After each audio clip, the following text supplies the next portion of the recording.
We've recently done a head-to-head with kit builds, but today we're doing a budget big name battle. Now, if you're looking at rock crawlers and you have very little to spend, you can buy very cheap, and there are some good, really cheap names out there. What I do have here are, I think, the pick of the bunch for the two big name, cheap, ready to runs. There's the Redcat Racing Gen 8 V2 with the Scout International 2 body. This thing's finally had some stickers on it. And I also have my favourite out of the box ready to run crawler, the Sendero HD. Now when I say favourite, this is not one I would have picked. If I wasn't doing this channel, I wouldn't even know how good it was. The reason being is it's of a style that I wouldn't necessarily have bought, and it's got a feel to it that it doesn't really appeal to me, honestly. It's got a cheapish kind of feel, but it's the most capable RTR crawler I've ever tested. That's not an easy title to earn, so it has to be here. These two were worth about the same. Now there is a third option, and that is the TRX-4 Sport, but for the price I can get the TRX-4 Sport for, I can buy nearly two of either of these. And so the question is, my friends, which of these two should you buy if you're looking for a ready-to-run crawler that suits your needs? Now, in all my testing on this closed course behind me, which has nearly endless possible configurations, the Sendero HD is the best performing rig that I've ever tested. However, the Gen 8 V2 can't be ignored because it has a bunch of features that the more expensive trucks have. It's got portals, which means you have the clearance. It's got the ability to tow. It comes with a towing hitch. I've just removed it now, but you saw it doing something that the Sendero can't do at the start of this video, and that is tow. Now you could fit a tow bar onto this thing, but it wouldn't look quite right, and the suspension wouldn't be as up to it. This is not as heavy duty a trailer rig. Also, having straight axles, the Sendero just doesn't have the clearance that the Gen 8 V2 has. There's quite a bit of extra ground clearance afforded there between the ground and the pumpkins, but it does keep your center of gravity lower. I've got brass in the front outer portal covers here, so there are ways to adapt the vehicle to your needs. Now we've had the Sendero on this new course on a recent video, you can check that out. But here the Gen 8 V2 has portals, and it clears that first rock at the start gate where the Sendero had to scrabble a bit. So already it's off to a good start. Now here we touched a gate, which is unfortunate. It's the only gate touch on this whole course I think I had. These tyres on the Gen 8 V2 aren't fantastic, and as I mentioned before, you can get the lowdown on how the different tyres have performed on my 3-part tyre series that I did recently. You can see linked in the description.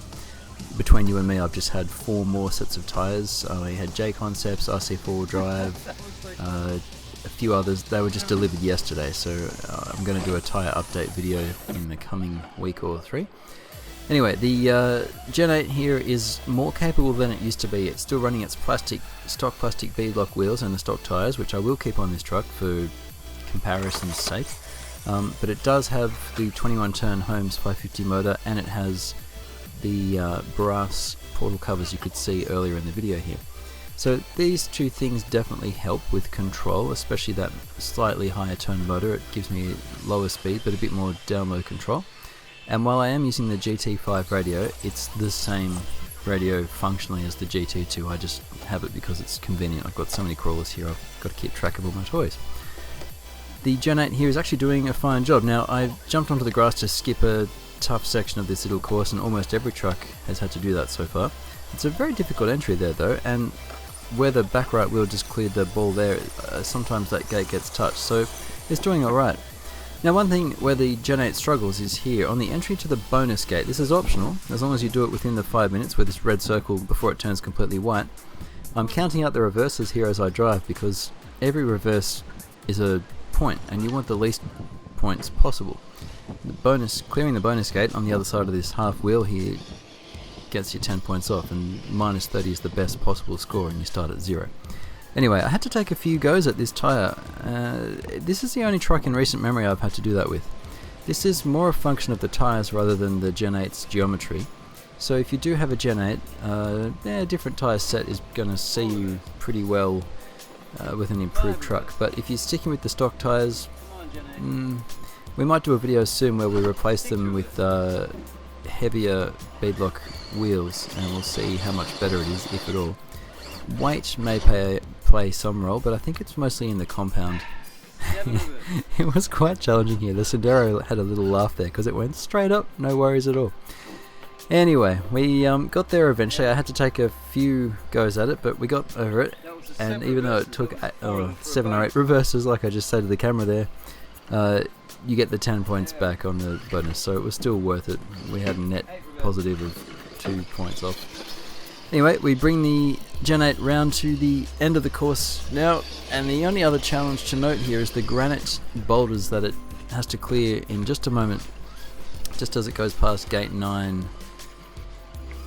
Now, these granite rocks here, that big one there, it's like 130 kilos. That was not easy to put in place.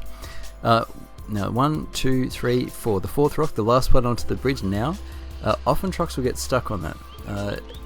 It does say something for the modern design of the Gen 8 that this thing could just clear it so smoothly, and we're across the lane.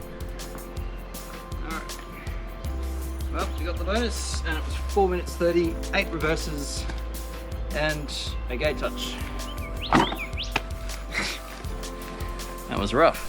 Now it's worth noting, I've used both of these rigs here in various test videos over the past few months. They've both been driven hard, and today was no exception. I really don't hold back when I do this. The Element Sendero HD has had 0 upgrades, 0 changes. It's fully running the ready-to-run equipment that it came with. That includes the XP130 radio, 1323 MG servo, but it comes with a Reedy 1523, and of course the really plush 16-turn Reedy 5-slot motor. It's a good all-round package.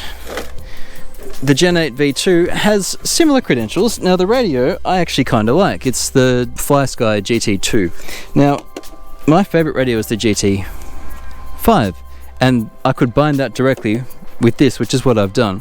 But if I didn't have it, there's absolutely nothing wrong with this radio. As far as these radios go, they're comparable. The only difference being you get a third channel, that switch there, on the Sendero radio, whereas the Gen 8 really is just 2 channels. So you can operate a winch or some other switchable thing with the third channel there.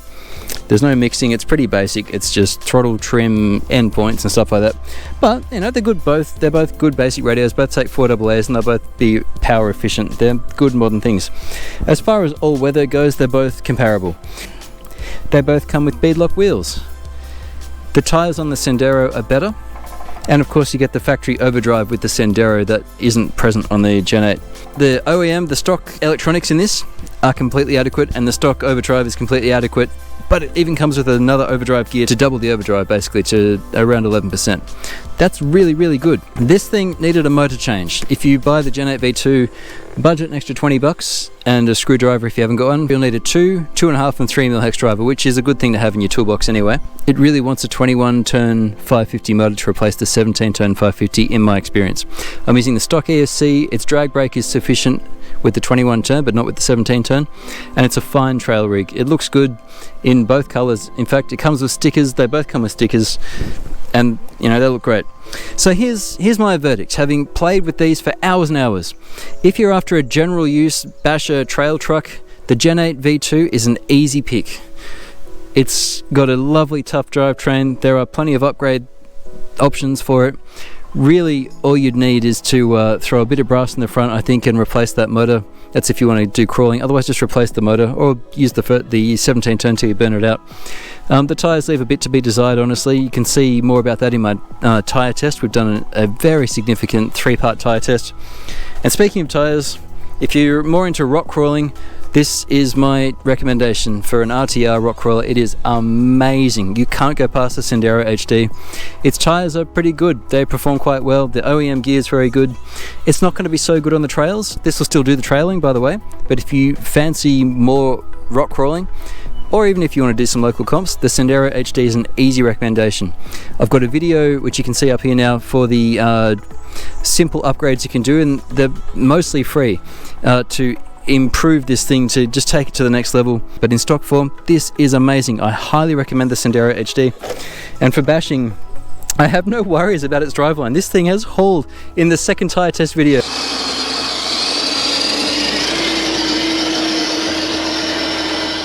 This thing hauled 9.5 kilograms, that's something like 21.5 pounds up a hill over and over and over and over again. Didn't miss a beat. So these are both really solid choices. As far as big name budget rigs go, if you could only have one, Gen 8 V2 for bashing and trail use, Sendero HD for rock crawling.